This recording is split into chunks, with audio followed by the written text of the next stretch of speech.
গোৱালপাৰা কংগ্ৰেছত তীব্ৰ খহনীয়া পাইকান ব্লক কংগ্ৰেছৰ সাধাৰণ সম্পাদকে পদত্যাগ কৰিছে নিৰ্বাচন আহিছে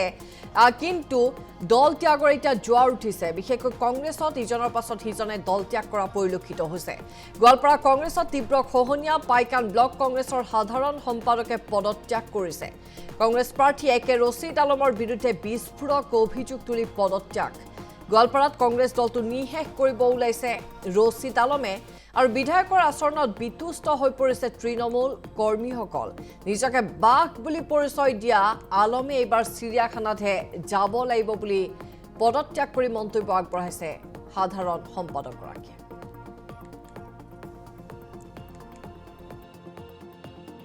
হয় তাৰমানে গোৱালপাৰা জিলাৰ পাইকান ব্লক কংগ্ৰেছ কমিটিৰ মই সাধাৰণ সম্পাদক আছিলোঁ কিন্তু আজি যেনেকৈ ধৰণৰ দলটো চলি আছে যেনেকৈ যোনে নেতৃত্ব দি আছে মইতো ভাবিম যে গ'লে আমাৰ পূব গোৱালপাৰা সমষ্টিৰ নেতৃত্ব একে ৰচিদ আলম ডাঙৰে দিছে তেখেতে নিজক ইমান এটিটিউড বা ইমান লেভেলত চলে যে 10 বছৰ ৰাজনীতি কৰাৰ পিছতো 10 বছৰ আমাৰ পূব গোৱালপাৰা সমষ্টিত তেখেতৰ নেতৃত্বত কংগ্ৰেছখন চলাৰ পিছতো তেখেতে মাজে মাজে নিজকে গুণ্ডা বুলি কয় কেতিয়াবা ৰজা বুলি কয় আজি তেখেতে টাইগাৰ বুলি কৈ আছে আমি নাজানো কেনেকুৱা ধৰণৰ তেখেতে টাইগাৰ কিন্তু যি চলে বলে যেনেকৈ চলি আছে সেই হিচাপত আমিতো টাইগাৰটো নকওঁ আমি ভেড়াতকৈ তলৰ যদি কিবা যদি জীৱ থাকে আমি সেইটো বুলি ক'ম আচলতে তেখেতৰ অহংকাৰ হৈছে তেখেতে মন্ত্ৰীত্ব ভাবিছে সপোন দেখিছে গোৱালপাৰা কংগ্ৰেছত তীব্ৰ খহনীয়া পাইকান ব্লক কংগ্ৰেছৰ সাধাৰণ সম্পাদকে পদত্যাগ কৰিছে নিৰ্বাচন আহিছে কিন্তু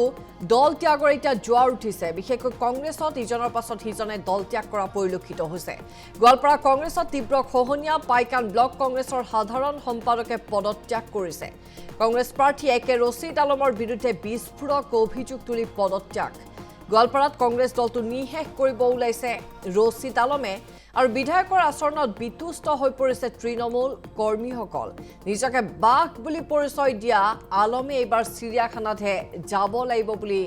পদত্যাগ কৰি মন্তব্য আগবঢ়াইছে সাধাৰণ সম্পাদকগৰাকীয়ে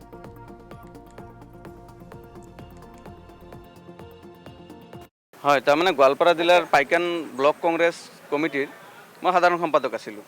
কিন্তু আজি যেনেকৈ ধৰণৰ দলটো চলি আছে যেনেকৈ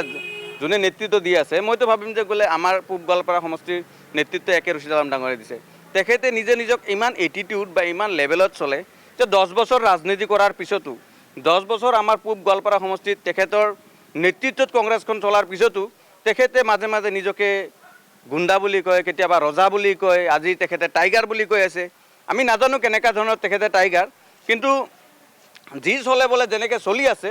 সেই হিচাপত আমিতো টাইগাৰটো নকওঁ আমি ভেড়াতকৈ তলৰ যদি কিবা যদি জীৱ থাকে আমি সেইটো বুলি ক'ম আচলতে তেখেতৰ অহংকাৰ হৈছে তেখেতে মন্ত্ৰীত্ব ভাবিছে সপোন দেখিছে